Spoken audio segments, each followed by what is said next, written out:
Is this Ohio State prospect the playmaker Zach Wilson needs? Who am I talking about? Find out on today's episode of the Locked On Jets podcast.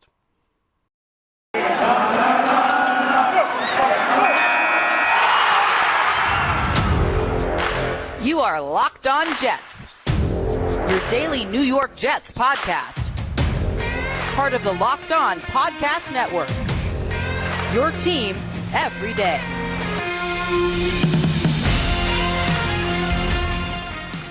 Welcome. This is the Locked On Jets podcast for Friday, February 25th, 2022. I'm your host, John B. from GangGreenNation.com. This show is part of the Locked On Podcast Network. Our motto is your team every day, and we are free and available on all platforms, including YouTube. If you like what you see or hear, click the subscribe button and you'll never miss an episode. And if you're watching on YouTube and like this episode, give it a thumbs up. Helps out the channel, helps other Jets fans find Locked On Jets. Today we're going to try something new. I'm going to begin what could be a new series if it goes well. I'm thinking maybe we do like a Prospect Friday series where I break down one prospect each week who could interest the Jets at some point in the NFL draft. And today I'm going to begin with a wide receiver prospect out of Ohio State named Garrett Wilson. Wilson could be an option for the Jets at 10. I think he especially could be an option for the Jets if they trade down from 10 in the first round. Of course, one of the big objectives in this offseason is to upgrade the group of pass catchers Zach Wilson is throwing the ball to. And I think Wilson could be a pretty intriguing option for the Jets. Now, before I get into that, I want to explain to you how I evaluate these players, because I've learned through the years, through, frankly, a lot of mistakes, a lot of bad evaluations, some of the mistakes that are very easy to make in this process. And I think one of the biggest ones we all make, or most of us make at least, is we decide very early whether we like somebody or we don't like somebody. And I feel like sometimes that happens within a few plays, or at least it has for me in the past. And then after that, we kind of just look for information that confirms that initial impression we had of the player. And that's not really good scouting. I mean, really what you have to do is you have to evaluate a player's full skill set. And as much as it's this guy's good, this guy's bad, as much as it's this guy's a first round pick, this guy's a second round pick, as much as it's this guy has elite potential, this guy could just be okay, it's really figuring out what the guy does well and what he doesn't do well. And depending on the team, depending on the system, one player could be a very good fit and another player may not be such a good fit. And sometimes it's not necessarily good or bad. Sometimes it's just, is this the right fit for my team? And that's the thing I wanted to explore with Garrett Wilson. It's the thing I'm going to want to explore with all of these prospects that I'll discuss here on the show leading into the NFL draft. So I'm going to begin by talking about the things I think Garrett Wilson does well. And to me, like, the first thing that really stands out is just how effortless he is when he's changing direction. And that manifests itself in numerous different ways. It manifests itself when he's running routes. It manifests itself when he's got the ball in his hands. I mean, if you watch him, he just is really good at making guys miss with the ball in his hands. But he's also good at really fooling defenders. And when he changes direction, whether he's cutting upfield, whether he makes a sharp cut, he's not losing any speed.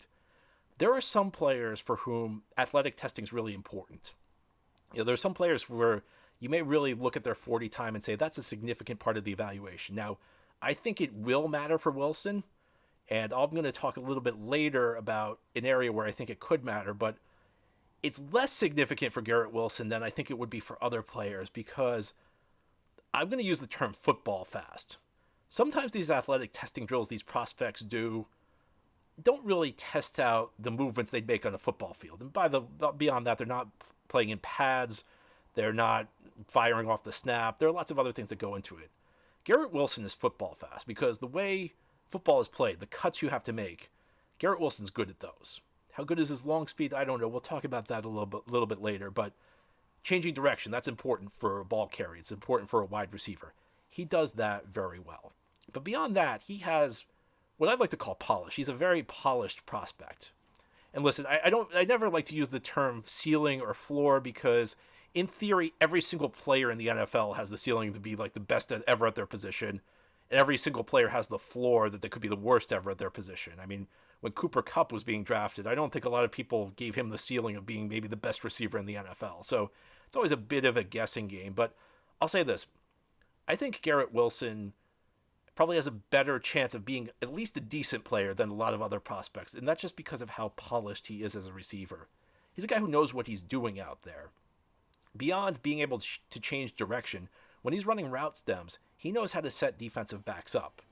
He knows that if he's going to break inside, he's going to want to stem his route so that the defensive back is going to think he's going outside. Maybe he can fake a guy out, take a step outside, then cut back inside. And that's how he uses that change of direction ability.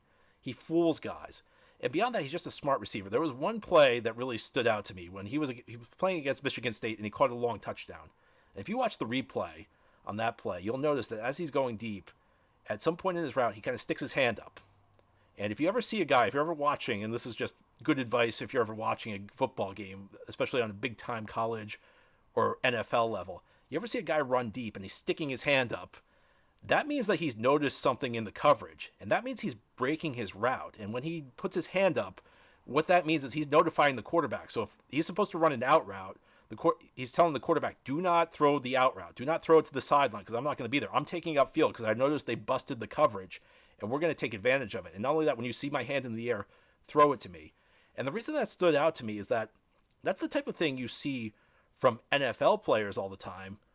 You don't see that a lot from college players. So he's a very smart receiver, just a guy who really understands the intricacies of the wide receiver position. And his stems are varied. He'll throw a different stem at one corner, he'll throw another one at another corner, and stems are kind of like the way you begin your route before you make a break, and you're trying to kind of create separation. Many instances you're kind of trying to fake a guy out. So he's very good at that. And beyond that, I think he's very dangerous with the ball in his hands. Does he have a ton of explosion? I mean, I don't think so, but he's got a lot of suddenness. And there's a nuance between the two of them that probably are. I guess he has what you call deceptive speed. He's not a guy who just he jumps off the page with his acceleration. But again, because he's so good at changing directions, he's faster than you think. And when you're a defender and you're up against Garrett Wilson in the open field, you don't have as much time to make a tackle as you think. He's very good at making guys miss in the open field. And that's something that can come into play not just after a catch. I mean, he could be a good run after the catch guy, but it's also something that can come into play on what I call manufactured touches. And those are plays like screen passes, they're jet sweeps, things where you're just trying to get the guy the ball in space. Those are things that come into play there. And beyond that, for a guy who's a little bit undersized, not acting like he's a small receiver, but for a guy who's a little bit undersized, he's got a better catch radius than you'd think because he's good at adjusting to the ball that's in the air, especially errant thrown balls. And if you want an example of an errant thrown ball, a guy at a different position, but there were so many times this past year where Zach Wilson threw a bad pass and Ty Johnson could have still caught it if he had been able to adjust better. He just didn't do it. I mean, the number of plays where the ball's thrown behind Ty Johnson, it's still catchable, and it's probably more on Zach Wilson than it is Ty Johnson, but Ty Johnson can still help his quarterback out. And I think Garrett Wilson can kind of help his quarterback out a little bit better than your typical college receiver because he's good at adjusting to the ball in the air. If it passes thrown errantly, he's going to be able to track it. He's going to be able to catch it. So I think that there are a lot of very positive things about Garrett Wilson, but there's no perfect prospect in the NFL. Garrett Wilson has his flaws just like any other receiver. These are things that could limit him in his pro career. And I'm going to talk about some of those ahead here on the Locked On Jets podcast here on this Prospect Friday show. Football is over for the year. We're looking to the draft. Maybe the Jets will draft Garrett Wilson. Maybe they'll draft somebody else. But basketball is still in full swing in both pro and college hoops. And from the latest odds, totals, player performance props to where the next fired coach is going to land, BetOnline.net is the number one spot for all your sports betting needs. BetOnline remains the best spot for all of your sports scores, podcasts, and news this season. And it's not just basketball. BetOnline.net is your best source for hockey, boxing, and UFC, in addition to all other sports. Head to the website today or use your mobile device to learn more about the trends in action. BetOnline, where the game starts. Thank you for making Locked On Jets your first listen or your first watch every day. This show is free and available on all platforms, including YouTube. And if you're watching on YouTube and like this episode, give it a thumbs up. Helps out the channel, helps other Jets fans find Locked On Jets. Today we're talking about a draft prospect for the Jets, the beginning of what could be a new series on the podcast, depending on whether or not you like it, where I'm going to spend Fridays talking about somebody who could interest the Jets at some point in the NFL draft. Today I'm talking about Garrett Wilson, a wide receiver out of Ohio State. And in the first segment, I talked about some of the things he does well, and there are quite a few. And I think the thing that stands out above all else for Garrett Wilson is just how polished he is. I talked about that in the first segment, but there's no perfect prospect. So let's talk about some of the things Garrett Wilson doesn't do so well, or some of the things that are concerns for him.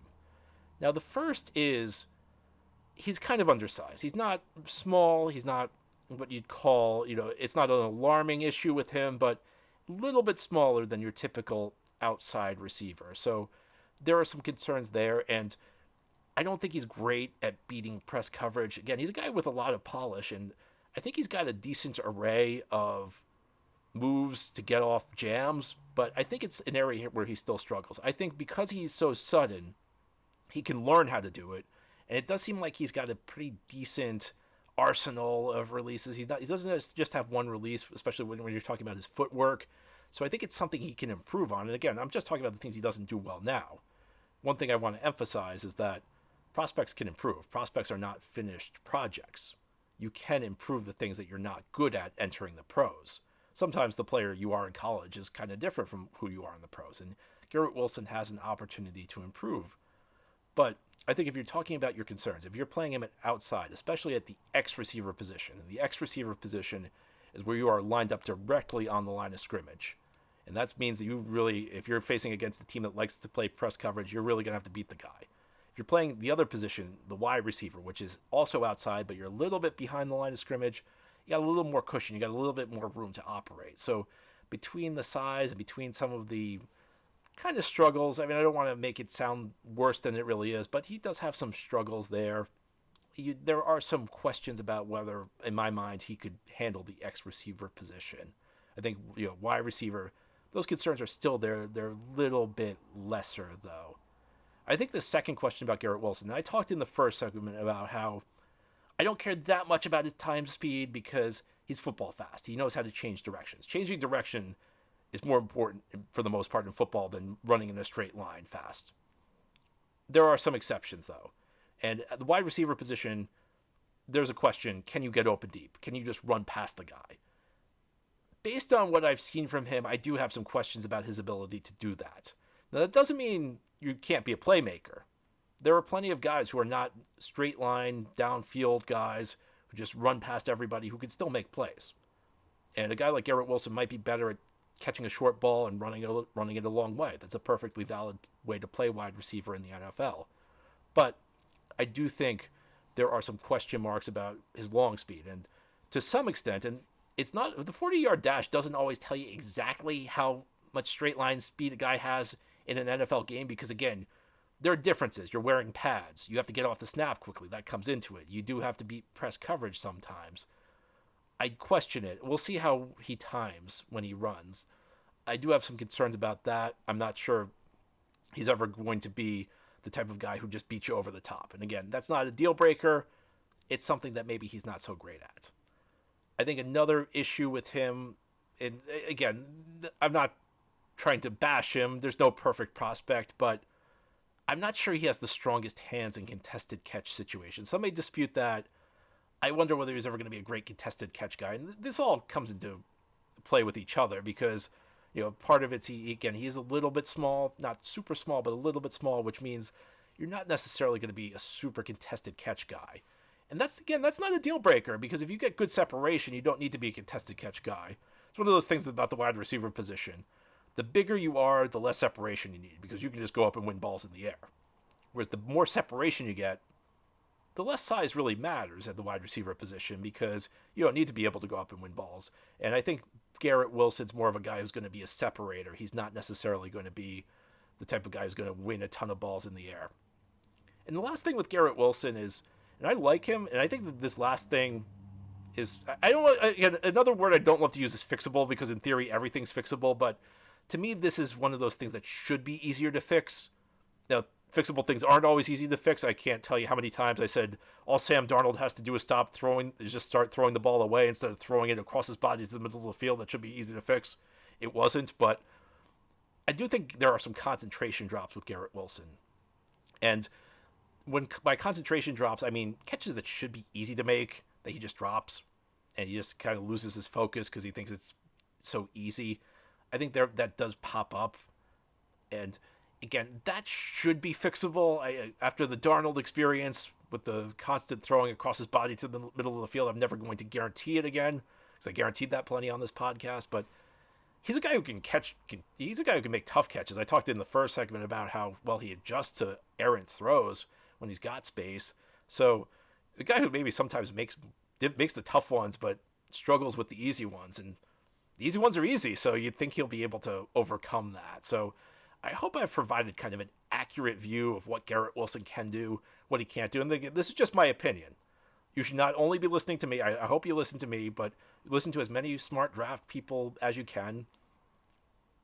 Do your own scouting. Just use this as one data point, what one person thinks. Now, but there is one last question. How would he fit with the Jets, or would he fit in at all? And I'll try to answer that ahead here as we conclude this Friday edition of the Locked On Jets podcast. I'm sure it will be a very exciting day when Garrett Wilson is drafted, but I don't think anything's more exciting than going online and buying some Built Bars. Built Bar is the best tasting protein bar on the market. They're covered in 100% chocolate. They're protein bars, but they don't taste like protein bars. And if you haven't tried them yet, you're missing out. I'm not sure if you've tried Puffs yet. Puffs is the first ever protein-infused marshmallow. It's fluffy, it's marshmallowy. It's not just a protein bar, it's a treat. And it's covered in 100% real chocolate. These bars are low calorie, high protein. Most bars contain 130 calories, 4 grams of sugar, 4 net carbs, and 17 grams of protein. Compare that to a candy bar, which usually has around 240 calories, 30 grams of sugar, and dozens of net carbs. And there are so many delicious flavors beyond Puffs. You got mint brownie, you got coconut, you got coconut almond. And new this month, there's also white chocolate cookies and cream. They're all delicious, and new flavors are coming out all the time. If they think a flavor might be good, they'll make it. It'll be delicious, and it'll be good for you. So go check out what Built Bar has at Built.com. Again, that's Built, BUILT.com for some delicious Built Bars. This is the Locked On Jets podcast on this Friday, doing our first Prospect Friday show. I'm talking about Garrett Wilson out of Ohio State. I've told you the things I think he does well. I've told you some of the things I don't think he does so well. Is he a fit for the Jets, though? And I think the answer to that is yes.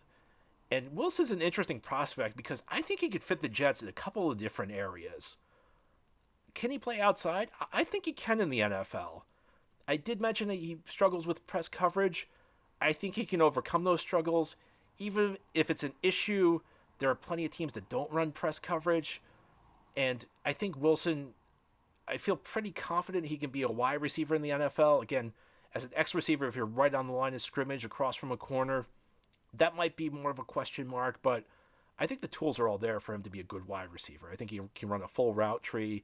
I think he could be as close to a plug-and-play guy as possible. I never want to guarantee somebody's going to be a plug-and-play guy, but if you look at his refinement, the way he understands routes, the way he understands leverages as he's going out on routes, the way he cuts, how crisp his routes are, he could be a pretty good wide receiver. And I think that there's a chance he could be an immediate starter in this league.